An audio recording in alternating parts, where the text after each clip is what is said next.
Usaping pananampalataya. Ang pangangaral ng mga pastor sa Pilipinas. Ang tanong, katotohanan ba?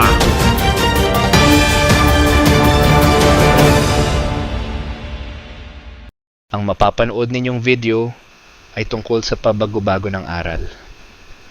Kapag pabago-bago ng aral ay hindi sa Diyos ang samahan. At ang Iglesia ni Cristo daw ay hindi pabago-bago ng aral na tinututulan naman ni Brad Eli Soriano. Ang tanong, katotohanan ba? At kung babasahin po nating buo ang artikulong ito, ay pinalalabas nilang pag ang aral ay pabago-bago, ay hindi tama ang isang relihiyon gaya ng Saksi ni Jehova. Yan po ang buod ng artikulong ito na hindi natin pwedeng basahin buo. Alam naman ninyo kung gaano kahaba ang isang artikulo sa isang magazine kagaya nitong kanilang lathalang ito. Pero ang pinakabuod po mga kababayan na pagkaraw pabago-bago ang aral at hindi pirme, ito raw po ay hindi sa Diyos na aral at hindi tama na relihiyon ang Saksi ni Jehova. Sa liwanag ng kanilang pamumuna o pagpuntos sa Saksi ni Jehova, doon natin sila ngayon susundan sa kanila namang aral na itinuturo, mga kababayan. Talaga bang ang Iglesia ni Cristo naman totoong relihiyon dahil hindi nagbabago-bago ang kanyang aral? Mayroon pong isang aral ang Iglesia ni Cristo na kanilang binago. Halimbawa ang aral na si Kristo'y Diyos Anak. Yan po'y binago nila. Ngayon ayaw na nilang sabihing si Kristo ay Diyos Anak. Nababasa po yan sa isang imnaryo na siguro matanda pa sa akin, pakikuha mo lang yung imnaryo kapatid na Mel, na diyan nagpapatunay na nagbabago rin ang aral ng Iglesia ni Cristo, na dati ang paniniwala nila si Kristo'y Diyos Anak. Ngayon aayaw na nilang paniwala ang si Kristo o ang ating Panginoong Hesukristo'y Diyos Anak. At wala raw yung salitang Diyos Anak. Wika nila sa Biblia.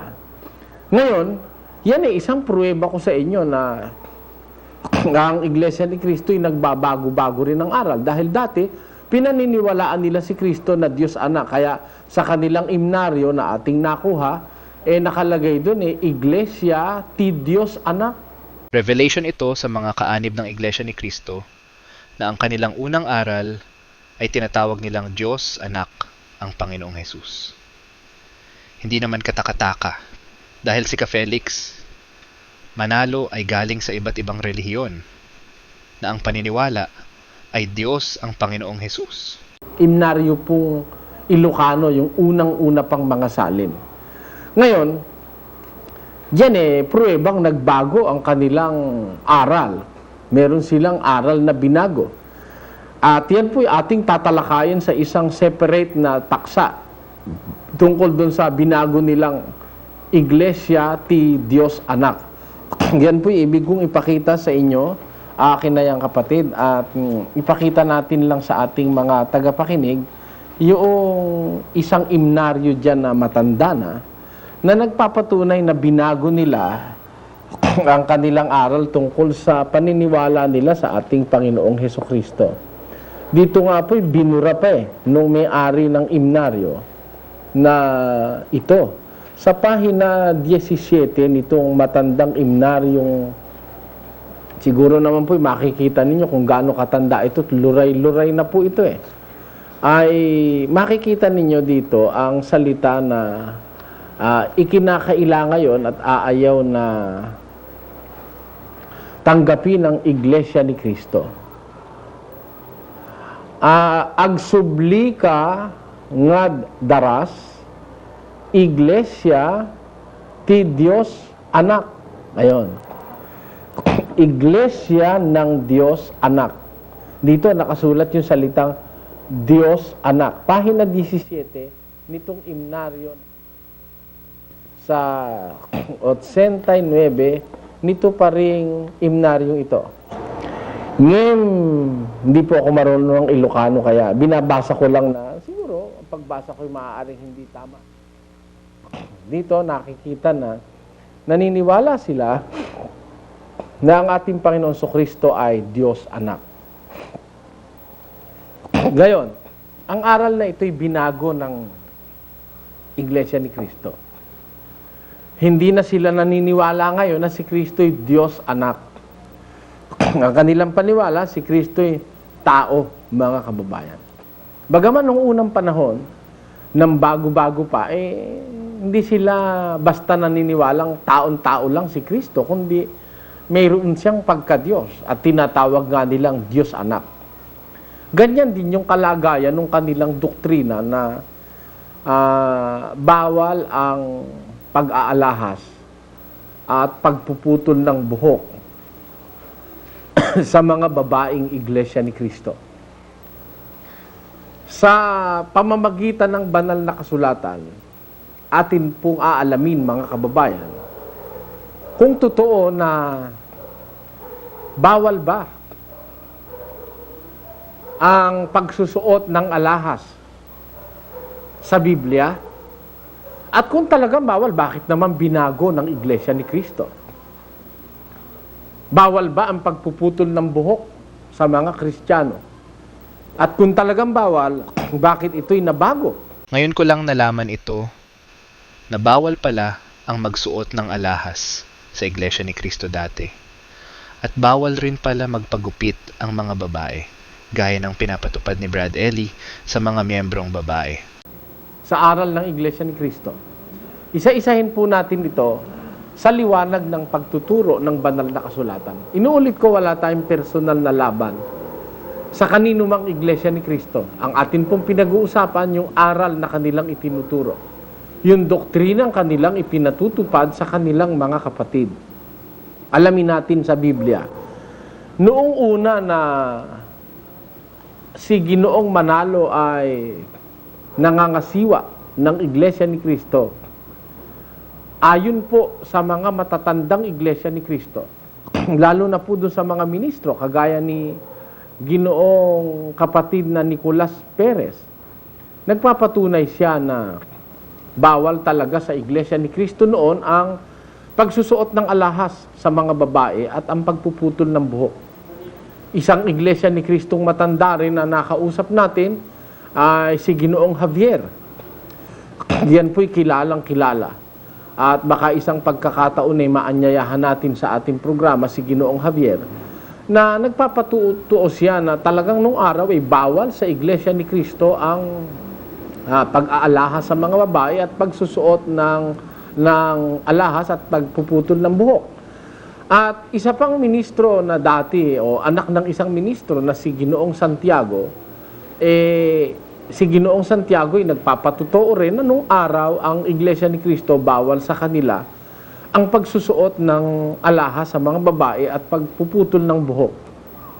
Ngayon, yan po hindi na existido sa kanilang samahan. Inalis nila yung pagbabawal na yan. Ewan ko kung tatanggihan nila ito na talagang ipinagbawal nung araw ni Ginoong Manalo yan, na ngayon inilibre naman na nila uli. Aalamin po natin sa pagtuturo ng kasulatan. At ang pinakamahalagang batayan ay ang kasulatan at walang iba ukol sa ikaliligtas ng tao. Yan po bang paggagaya, pag-aayos ng katawan? Alam nyo, dalawang klase po ang pagkatao natin mga kababayan. Ang pagkatao natin binubuo sa Biblia noong pagkataong loob at pagkataong labas. Ganito po ang pruweba sa isang talata ng 2 Korinto. Merong ganitong pagtuturo ang apostol na si San Pablo. Pakinggan nyo, mga kababayan. Kaya nga, hindi kami nanghihimagod. Bagamat ang aming pagkataong labas ay pahina, ngunit ang aming pagkataong loob ay nababago sa araw-araw. Ang sabi rito ni San Pablo, hindi ang wika kami nanghihimagod. Bagamat ang aming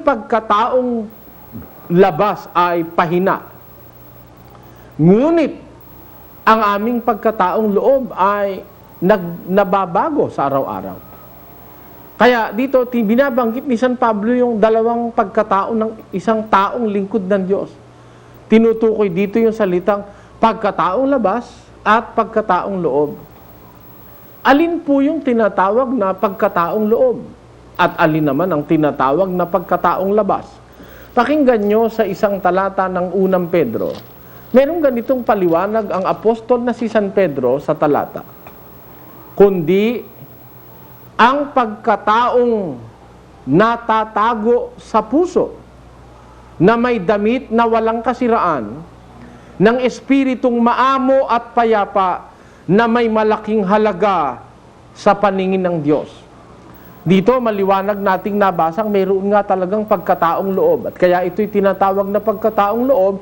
Ang sabit paliwanag ng apostol na si Pedro, ang pagkataong ito ang wikay natatago sa puso na may damit na walang kasiraan ng espiritong maamo at payapa na may malaking halaga sa paningin ng Diyos. Kaya po sa Biblia, mga kababayan, ang tao ay mayroon dalawang pagkatao. Pagkataong labas, ito ang ating katawang laman, at yung espiritu na pagkataong loob na nasa ating mga puso.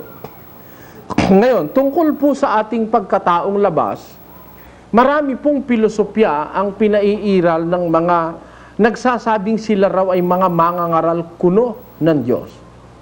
Meron po akong narinig na mangangaral na hindi mahalaga yung gayak ng tao. Ang sabi, ang mahalaga yung puso, yun ang tinitignan ng Diyos. Para bang kung tumingin ng Diyos, hindi niya na tinitignan yung labas. Ano ho? Sa kanilang pilosopya, para bang kahit ano na ang gawin mo dito sa iyong pagkataon labas, po pwede na. Sapagkat ang tinitignan ika ng Diyos puso. Yun ho'y pilosopya. Hindi kami tutol na tumitingin ang Diyos sa puso. Pero wala hong talata sa Biblia na sinasabi na kung ang Diyos ay tumingin sa puso lang. Wala po nun. Pakinggan nyo. Sa isang talata ng Samuel, ganito po ang ating matutunghayan sa banal na kasulatan. Hindi sa binalbal na kasulatan ng mga pastor na nanluluko ng kanilang mga miyembro. Dito po sa Samuel, ganito ang ating mababasa. Sa 16, versikulo 6, patuloy. At nangyari nang siya'y dumating na siya'y tumingin kay Eliab at nagsabi, tunay na ang pinahiran ng Panginoon ay nasa harap niya. Ngunit sinabi ng Panginoon kay Samuel, huwag mong tingnan ang kanyang mukha o ang taas ng kanyang kataasan sapagkat aking itinakwil siya, sapagkat hindi tumitingin ang Panginoon na gaya ng pagtingin ng tao. Sapagkat ang tao ay tumitingin sa mukha, ngunit ang Panginoon ay tumitingin sa puso. Ito po ang pinagbabatayan ng mga pilosopong pastor na nagsasabing, ayan ang Diyos kung tumingin sa puso. Para bang hindi na tinitignan ng Diyos yung labas. Yun ang kanilang pinatutunog sa talata. Pero sa talata, wala pong ganon. Ang sabi po ng Diyos kay Samuel, huwag mo ang wikang tignan ang kanyang mukha o ang taas ng kanyang kataasan, sapagkat aking itinakwil siya, sapagkat hindi tumitingin ang Panginoon na gaya ng pagtingin ng tao. Ano yung hindi pagtingin ng Panginoon? Yung gaya ng pagtingin ng tao. Sapagkat ang tao kung tumingin, mukha lang ang kanyang nakikita, anyo lang ang kanyang tinitignan. Ang Diyos ang wika kung tumingin sa puso. Ayon. Magkalayo po yun magkaiba yun Ang tao kung tumingin hanggang mukha, hindi niya po nakikita yung kalooban, mga kababayan. Samantalang ang Panginoon, kung tumingin, lumalagpas doon sa mukha. Lumalagpas sa anyo sapagkat umaabot sa puso ang pagtingin ng Panginoon. Hindi ay ibig sabihin baliwala na sa Panginoon yung mukha o yung personal na labas na kaanyuan ng tao. Hindi po ganun ang ibig sabihin. At walang mababasa sa Biblia na nagsasabing ang Diyos kung tumingin sa puso lang. At hindi niya na tinitignan ng ibang parte ng ating pagkatao. Pusong-puso lang. Wala pong ganun sa Biblia. Kahit paghanapin niyo po yung mga pastor na yan, wala silang makikitang talata na ganun. Ang katunayan, pakinggan nyo. Dito sa isang talata ng Jeremias, ganito po ang nakasulat.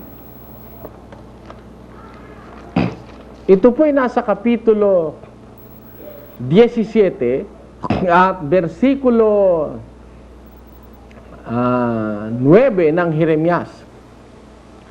Ang puso ay magdaraya ng higit kaysa lahat na bagay at totoong masama. Sinong makaalam?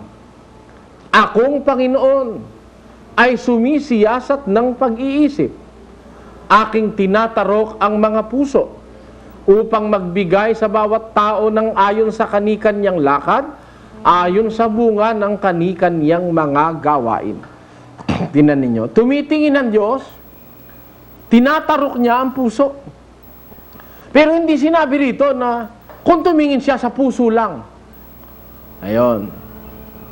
Meron pong pastor, kaya raw wala ng kwenta ko kahit ano igayak mo sa iyong sarili, dahil daw, ang Diyos naman daw kung tumingin sa puso sa puso lang. Yun ang pinatutunog nila. Puso lang ang tinitignan ng Diyos. No. Ipinakikita sa Biblia ang Diyos kung tumingin, umaabot ang kanyang pagtingin sa puso. Hindi kagaya ng tao na doon lang sa anyong panlabas ang nakikita niya. Huwag ka ikang titingin gaya ng pagtingin ng tao dahil hanggang doon lang Yun lang ang nakikita ng mata ng tao, yung anyong panlabas. Pero yung puso hindi niya natatarok. Pero ang Diyos, mag-umpisa sa labas, nakapapasok ang kanyang paningin sa puso at tinatarok niya ang puso. Pero walang talata ng Bibliang sinabi ang Diyos na kung tumingin siya, puso lang ang kanyang tinitignan.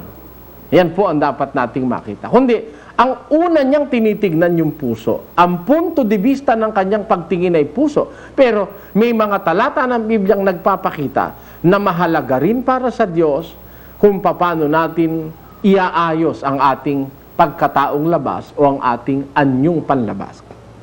Yan po ang ating iisa-isahin sa pagtuturo ng Biblia. Meron bang aral ang Biblia ukol sa paggagayak ng ating mga katawan?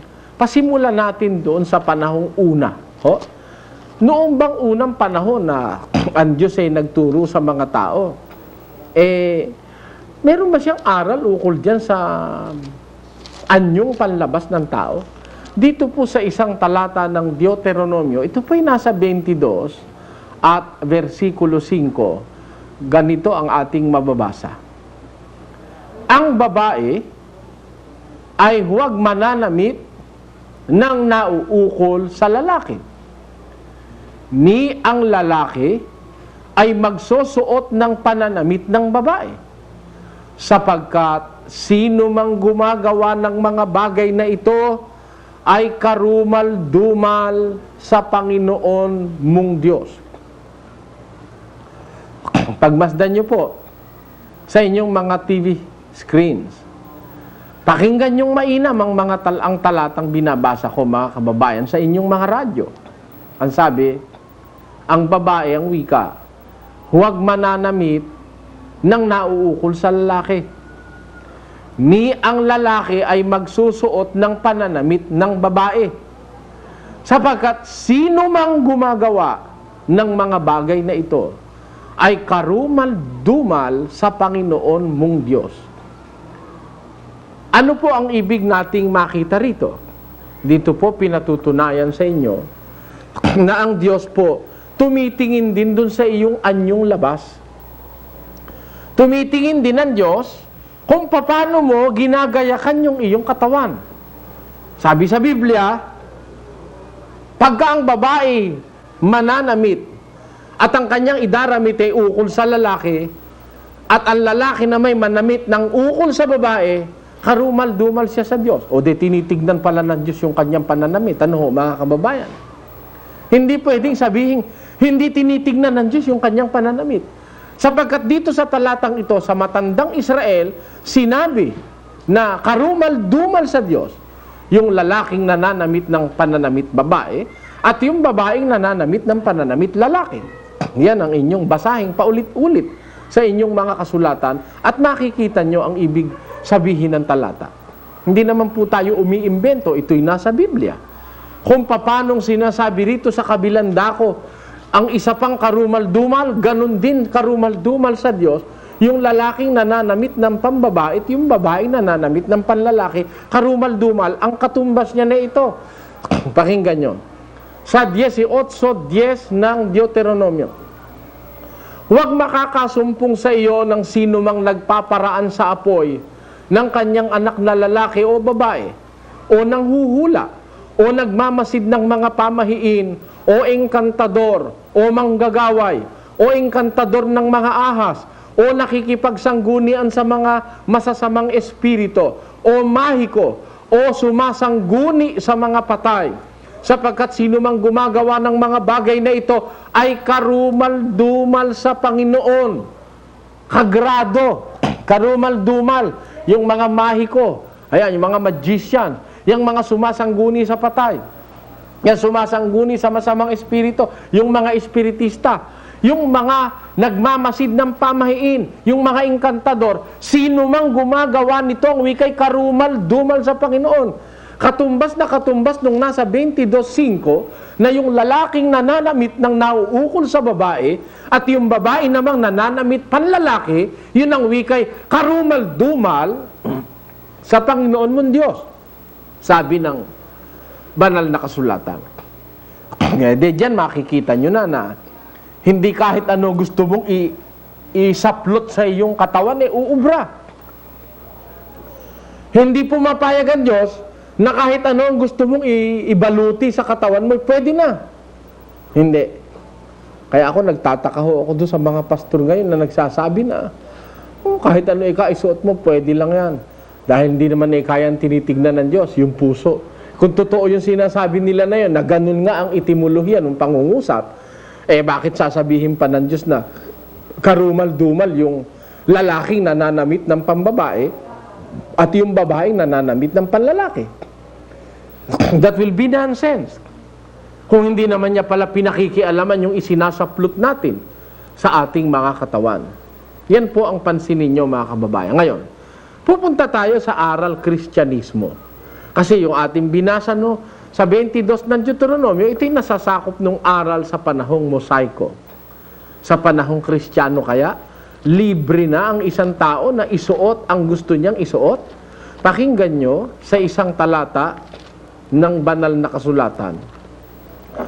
Ay ganito ang ating mababasa. Tungkol dyan sa pananamit, alam nyo, pananamit, may batas po ang ebanghelyo riyan. Ngayon, yung mga pastor na nagpaparami ng miyembro, ang gusto'y makakumbirti ng maraming tao, para maraming abulo yan, kahit alam nila, hindi nila ituturo yan. Yan damit po, bahagi yan ng doktrina Kristiyana. Pakinggan nyo, babasahin ko. Ito po nasa aklat ni San Judas, ganito ang ating mababasa sa versikulo 23, Judas 1. Ganito ang nakasulat. At ang iba'y inyong iligtas, na agawin ninyo sa apoy. Ang iba'y inyong kahabagan na may takot, na inyong kapuotan, pati ng damit na nadungisan ng laman. Nakita nyo? Ang sabi ni Apostol o ng alipin ng Diyos na si Judas, ang sabi, inyo ang wikang kapuotan, pati ng damit na nadungisan ng laman. Utos ba ito? Siguradong ang sagot po'y utos. Ngayon, pag pastor ng karismatik ang pakikinggan nyo, sasabihin, lagi kang kwenta yan. Hindi na ikaw pinag-uusapan yan. Basta't sa kanila tanggapin mo si Jesus, taas ang kamay. Ligtas ka na born again na. Hindi ho totoo yan, mga kababayan. Mag-stick kayo ng pakikinig sa programang ito. At matututo kayo ng aral na hindi pinapansin ng ibang mga denominasyon ng pananampalataya. Bakit po? Ang dating daan ay isang programang tumatalakay at tatalakay sa kabuuan ng aral ng ating Panginoong Jesucristo. Naniniwala po kami na walang kasulatang dapat na pawalang kabuluhan. Naniniwala kaming lahat ng talata ng Biblia sa kanyang orihinal na pagkakasalaysay ay dapat igalang pati ang tuldok at kudlit ng mga talata ng kasulatan. Ang palatuntunang ito sa pamamagitan ng inyong maliit na lingkod sa tulong ng Diyos ay sumasampalatayang walang bahagi ng banal na kasulatan sa kanyang orihinal na kalagayan, sa kanyang orihinal na diwa na nararapat nating itakwil. Dapat matanggap ito. Walang bahagi ng kasulatang walang kwenta. Ewan ko lang sa Iglesia ni Cristo, may bahagi ng kasulatang binabaliwala nila. Pakikuha mo nga yung pasugo, kapatid na Mel, na nagsasabi na meron silang paniniwala na meron daw bahagi ng kasulatan na walang kwenta. Binabaliwala nila. Yun po'y kalapastanganan ng mga Iglesia ni Cristo. Kung nakikinig lang yung mga pastor niyan, sana'y kilabutan kayo kahit kapirasong kilabot. Kung hindi kinikilabutan ng mga ang inyong mga balat at ang inyong mga pagkataon labas, kilabutan man lang ang inyong kaluluwa. Mga Iglesia ni Kristong pastor, nalapastanganin ninyo ang isang bahagi ng kasulatan. Sapagkat kami po'y naniniwala sa palatuntunang ito na walang bahagi ng kasulatan sa kanyang tamang diwa na dapat nating itakwil. Gaya ng sinasabi sa Santiago 4:5. Ganito po nakasulat. O iniisip baga ninyo na ang kasulatan ay nagsasalita ng walang kabuluhan? Ang Espiritu baga na pinatira sa atin ay nagnanais hanggang sa kapanagilian? Sabi ng Biblia. Iniisip baga ang wika ninyo na ang kasulatan ay nagsasalita ng walang kabuluhan? Meron bang bahagi ng kasulatang walang kabuluhan? Wala po. Ang lahat ng kasulatang kinasihan ng Diyos, ang wika ni San Pablo, ay mapapakinabangan sa pagtuturo, sa pagsansala, sa pagsaway. Mabuti basahin natin. Sa ikalawang Timoteo, Kapitulo 3, versikulo 15 hanggang 17, walang bahagi ng kasulatan na nararapat nating pawalang kwenta. Pakinggan nyo. Ganito ang sinasabi ni San Pablo kay Timoteo. At mula sa pagkasanggol ay yung nalalaman ang mga banal na kasulatan na makapagpapadunong sa iyo sa ikaliligtas sa pamamagitan ng pananampalataya kay Kristo Jesus. Ang lahat ng mga kasulatan na kinasihan ng Diyos ay mapapakinabangan din naman sa pagtuturo, sa pagsansala, sa pagsaway, sa ikatututo na nasa katwiran, upang ang tao ng Diyos ay maging sakdal, tinuruang lubos sa lahat ng mga gawang mabuti. Ano po ang sabi rito? Upang ang tao ng Diyos maging sakdal, tinuruang lubos. Paano pagtuturo? Lubos. Ano ang itinurong lubos? Sa lahat ng mga gawang mabuti. Saan po manggagaling yung ituturo na lubos na gawang mabuti? Ang sabi, lahat ng kasulatang kinasihan ng Diyos mapapakinabangan sa pagtuturo. Kaya kami po, sa aming pananalig ay walang bahagi ng kasulatang nararapat na itakwil. Walang salita ng Diyos sa kasulatang nararapat pa walang kabuluhan, mga kababayan. Pero, bagaman ganyan, merong mga kababayan tayo na nagpapawalang kabuluhan sa ibang mga bahagi ng kasulatan, lalo na pag ito po'y hindi aakma sa kanilang mga hallucinations, sa kanilang mga preconceived ideas, sa kanilang mga self-teachings, mga own teachings, yung kanilang mga salitang, mga sariling turo, mga sariling imbento, mga katha. Maraming mga katha ngayon ng mga iglesia. Lahat na halos ng iglesyang nagbabandila raw na sila sa Diyos, kasama na yung mga iglesia ni Kristo ni Ginoong Manalo, sila raw ang tunay na iglesia, maraming aral na kinatha. Gaya nga nung sinasabi ko sa inyo, abuloy sa Santa Cena.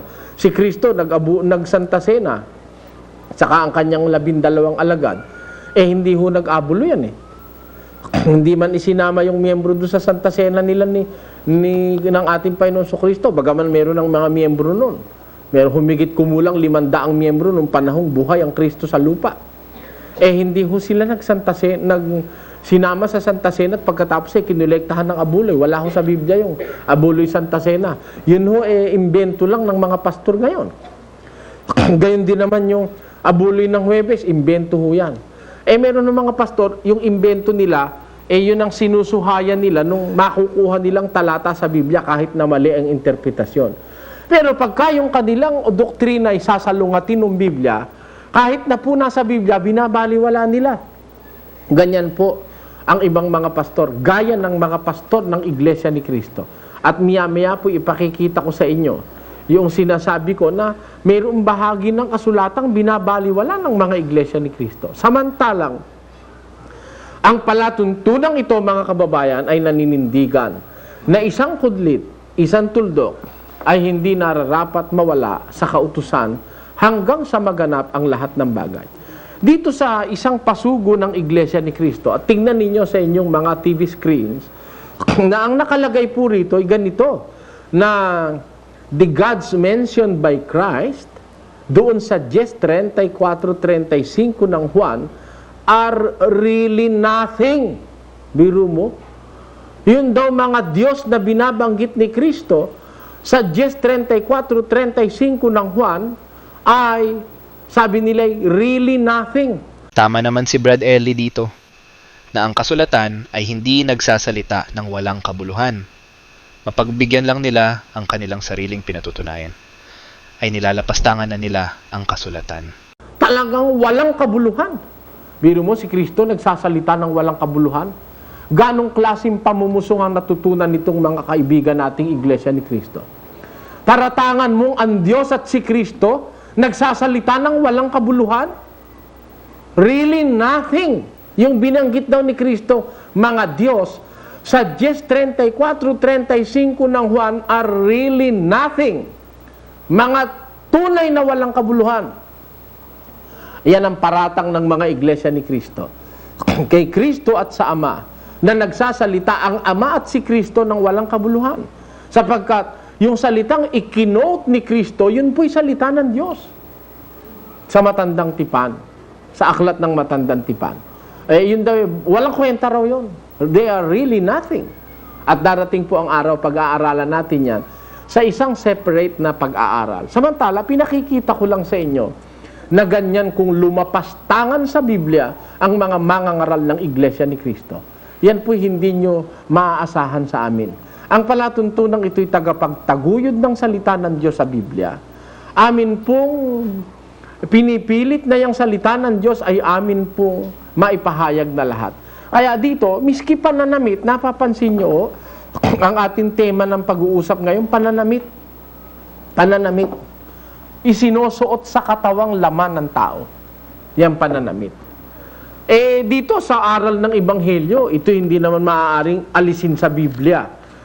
Sabagay, pwedeng nialisin yan. Sa kanilang isip ng mga miyembro nila, inalis na nga nila yan eh. Wala nang kwenta sa kanila yung aral na ukol sa pagdadamit at paggagayak eh. Dito, mababasa natin, kita nyo, ang sabi ni San Judas, inyo ang wikang kapuutan, pati ang damit na nadungisan ng laman. Ayun. Kapuutan ninyo, pati ng damit na nadungisan ng laman. Meron po kasing mga damit na isinusuot ang tao na dungisan noong laman. Nahaluan nung gawa ng laman. Meron ng salaman. Pananamit na meron ng diwa nung kaisipan ng laman. Ano ba yung tinutukoy na laman dito sa Biblia? Na ito po dapat na kapuutan. Dapat na layuan ng mga Kristiyano. Ano yan sa laman na yan? Pakinggan nyo. Dito sa isang talata ng unang Juan, sa kapitulo 2 at versikulo 15 hanggang 16. Huwag ninyong ibigin ang sanglibutan, ni ang mga bagay na nasa sanglibutan. Kung ang sino man ay umiibig sa sanglibutan, ay wala sa kanya ang pag-ibig ng Ama. Sapagkat ang lahat na nangasa sanglibutan ang masamang pita ng laman at ang masamang pita ng mga mata at ang kapalaluan sa buhay ay hindi mula sa Ama kundi sa sanglibutan. Alin po yung sa laman na dapat kamuhian ng mga lingkod ng Diyos? Ang sabi, huwag niyong iibigin. Pag sinabing huwag ibigin, dapat ngang kamuhian. Alin yun? Yung sanlibutan ng wika. Ni ang mga bagay na nasa sanglibutan. Alin yung nasa sanlibutan na hindi nararapat na ibigin o kamuhian ng mga Kristiyano? Ang sabi, ang nasa sanlibutan, masasamang pita ng laman, masasamang pita ng mga mata, at ang kapalaluan sa buhay ay hindi mula sa Ama, kundi sa sanglibutan. Kaya yan po ang sinasabing sa laman na dapat kamuhian o kapuotan ng mga sa Diyos. Na pagka ang damit ay nadungisan na niyang sa laman na yan, pati yun dapat na ating kapuotan. Alin ba yung masasamang pita ng laman na dapat kapuotan ng mga Kristiyano, dapat layuan, hindi dapat na maging bahagi ng kanilang pamumuhay. Pakinggan nyo sa Galacia 5:19, patuloy. At hayag ang mga gawa ng laman sa makatwidayang mga ito: pakikiapid, karumihan, kalibugan, pagsamba sa Diyos-Diyusan, pangkukulam, mga pagtataniman, mga pagtatalo, mga paninibugho, mga pagkakaalitan, mga pagkakampi-kampi, mga pagkakabahabahagi, mga hidwang pananampalataya, mga kapanaghilian, mga paglalasing, mga kalayawan, at ang mga katulad nito. Tungkol sa mga bagay na ito ay aking ipinagpapaunang ipaalaala sa inyo, tulad sa aking pagpapaalaala ng una sa inyo, na ang mga nagsisigawa ng gayong mga bagay ay hindi magsisipagmana ng kaharian ng Diyos. Dito napakaliwanag na yung masasamang gawain ng laman hindi po papasok sa kaharian ng Diyos ang nagsasanay ng mga bagay na ito.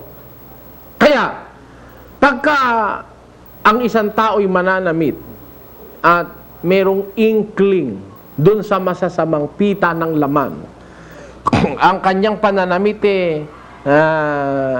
nahuhulog sa masasamang pita ng laman, yan po'y labag sa kalooban ng Diyos. Sabi ni San Judas, kapuotan ninyo pati ang damit na nadungisan ng laman. Yan po ang pansin ninyo. Kaya pag ang pananamit ay may dungis nung masamang pita ng laman, yan po'y bawal sa Kristiyano. Masasabi nyo, meron bang pananamit na may dungis ng masasamang pita ng laman? Meron. Yung mga micro-mini. O hindi ho ba? Yan nagdudulot ng masamang pita ng laman. Yung mga pananamit na nagpapakilos ng urges ng tao. Nagkakaroon ka ng masamang intensyon doon sa nakikita mong mahalay na pananamit. Yung pananamit na halos litaw na ang katawan. Yung mga pananamit na imbis na yung pananamit tumakip sa kahiyahiyang mga bagay sa isang tao, yung pananamit na yun nagpapaandar ng imahinasyon.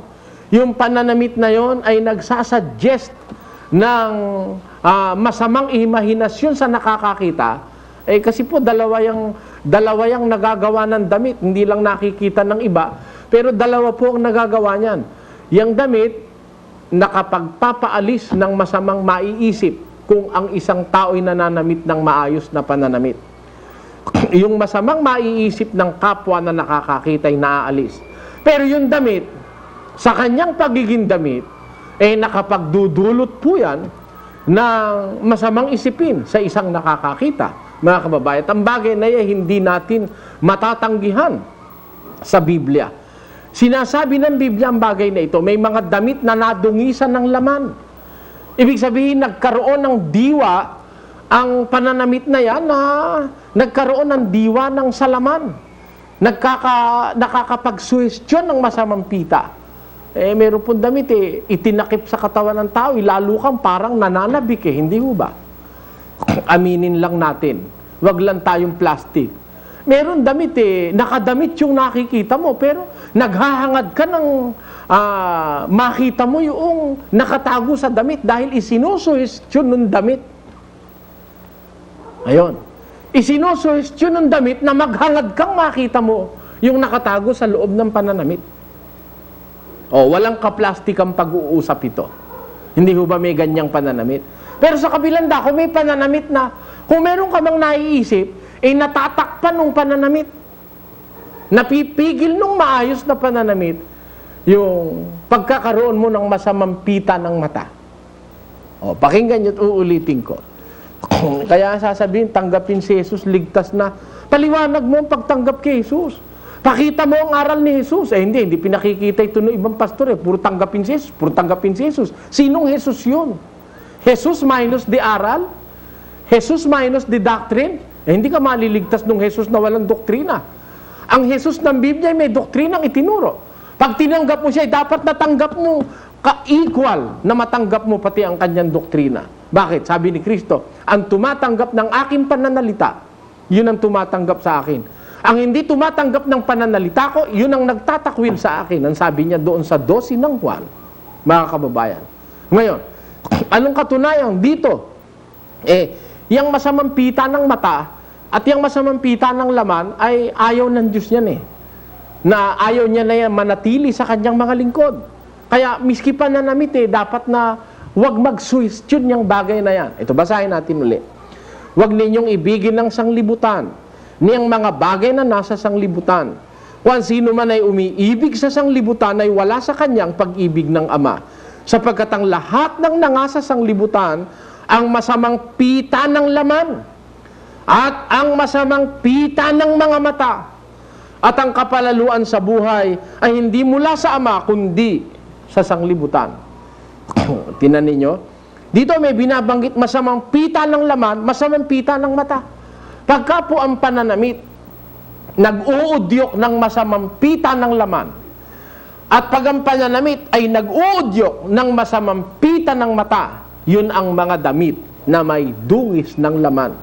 At ang sabi ni Judas, inyong wikang kaputan, pati ang damit na nadungisan ng laman. Kaya marami pong mga pananamit ngayon, may dungis ng salaman, may nag-uudyok ng masamang pita ng laman, nag-uudyok ng masamang pita ng mata. Kaninong pananamit yan? Tingnan nyo lang po yung pananamit ng mga artistang bold Talaga namang maniwala ka. Pagka nakaharap na sa camera at nakadamit pa lang kung ano na maiisip mo Dahil nga, yun mismong pananamit masama ang isinasuggest bakit ho? Paano pinagliles-les na? Di ba? Necklace. Nalis na yung, wala na hong neck Dati, damit nung araw ng mga babae, meron pang neck. Ngayon, inalis na. Kaya pa V. Less. Nalis na yung neck. Wala nang tawag dito. Ano ba yung neck?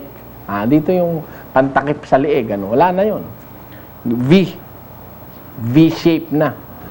Tapos yung sleeves o yung manggas, inalis din. Kaya sleeveless. Sleeveless. Ayan. Yung ibang damit, backless. Inalis ko yung likod. Meron pa ho, frontless na Pati harap, wala na rin. Kaya ho yung iba, ang labas na burless. Dahil ho, na-less na ang karamihang parte ng damit.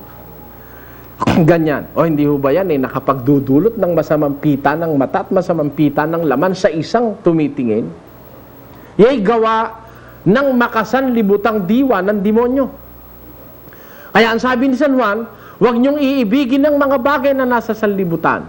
Masamang pita ng mata, masamang pita ng laman, ang kapalaluan sa buhay ay hindi mula sa Ama, kundi sa sanlibutan. Kanino po ba galing yung diwang nasa sanlibutan na yon na hindi mula sa Ama? Sabi ni San Juan. Pakinggan nyo naman ang paliwanag ni Santiago. Sa 3:15, hindi ito ang karunungang bumababa mula sa itaas, kundi ang nauukol sa lupa, sa laman, sa diablo. Kanino po galing yung diwa nung sa laman? Yung masasamang pita ng lamat, masasamang pita ng mata, na hindi mula sa Ama, sabi ni Santiago, Hindi ang wika ito ang karunungang bumababang mula sa itaas, kundi ito ang nauukol sa lupa, sa laman, sa diablo. Ngayon, para maiwasan sa isang Kristiyano sa kanyang pananamit, na siya ay huwag manamit noong mag-uudyok ng masamang pita ng mata at masamang pita ng laman sa makakakita, may aral ba ang Diyos ukol sa pananamit ng Kristiyano? Pakinggan nyo. Ito ang tanungin nyo sa mga pastor ninyo, mga kababayan, kung ito ba itinuturo. At kung ito may itinuro ng Iglesia ni Cristo, ba't inalis ito? Pakinggan nyo sa unang Timoteo 2:9. Gayon din naman na ang mga babae ay magsigayak ng mahinhing damit na may katimtiman at hinahon, hindi ng mahalagang hiyas ng buhok at ginto o perlas o damit na mahalaga, kundi siyang nararapat sa mga babae na magpakabanal sa pamamagitan ng mabubuting gawa. Ano po ang ating nabasa? Mahabang talata ito, mga kababayan. Sabi ni Kristo, tuldok, kudlit, hindi nararapat mawala sa kautusan. Itong mga pastor ngayon, lalo na itong mga charismatic, hindi lang tuldok at kudlit ang inalis pati itong buong talatang ito inalis na, hindi na nila tinuturo ito Sabi pa nga nung isang charismatic na nakausap ko sabi nung pastor, hindi na ikakailangan niyang aral na yan basta tanggapin lang si Kristo, ligtas ka. Tinanin yung kahangalan yon. Inalis na yung buong talata na yon. Hindi lang tuldok at kudlit. Kung si Kristo ang tatanungin mo, kahit tuldok at kudlit, ayaw ipaalis Pakinggan nyo, sa isang talata ng aklat ni Mateo, ganito po ang ating mababasa sa Kapitulo 5 at versikulo 18.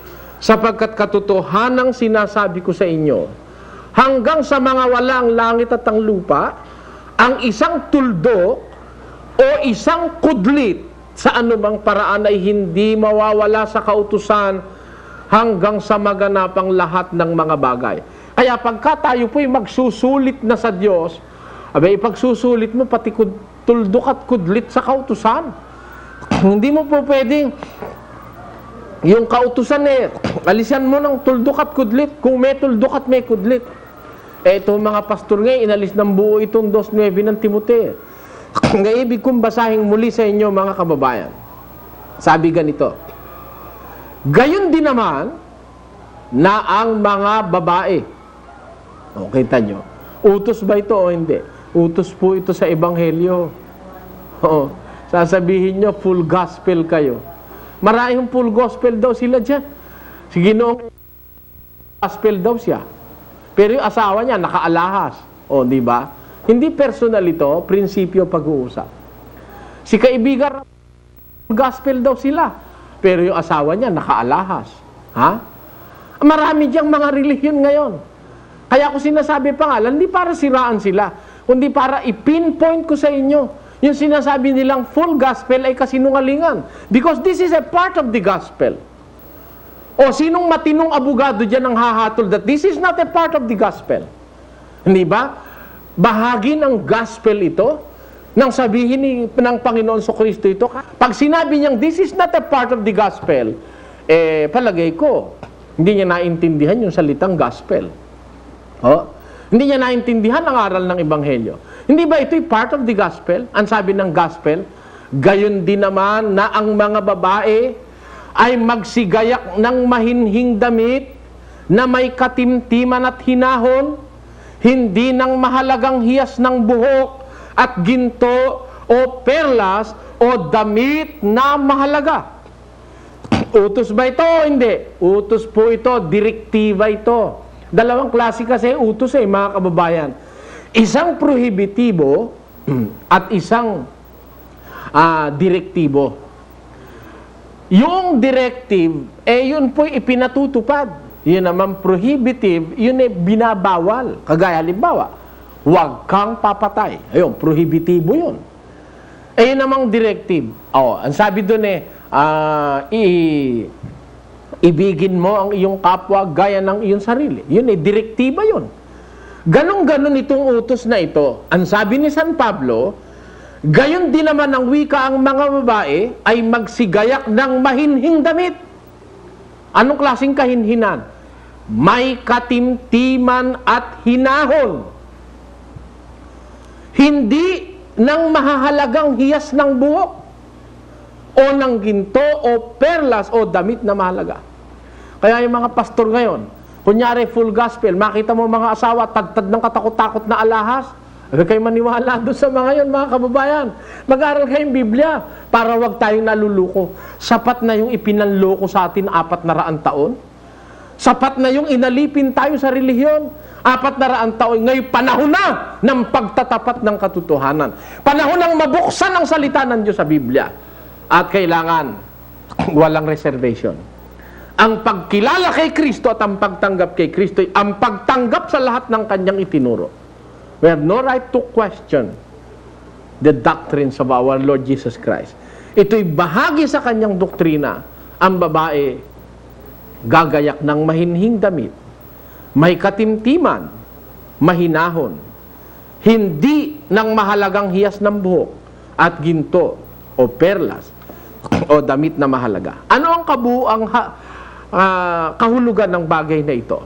Yan po ang ating itutuloy na pag-aaralan sa susunod nating pagtatanghal. Ako po'y nalulungkot kapos ang ating panahon tungkol sa bagay na ito. Kasi hindi po simpleng doktrina yang pananamit eh.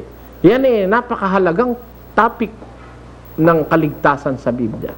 Yang pananamit, bahagi ng doktrina ng ating Panginoong Hesukristo. Kaya ipagpapatuloy natin ito sa susunod nating pagtatanghal.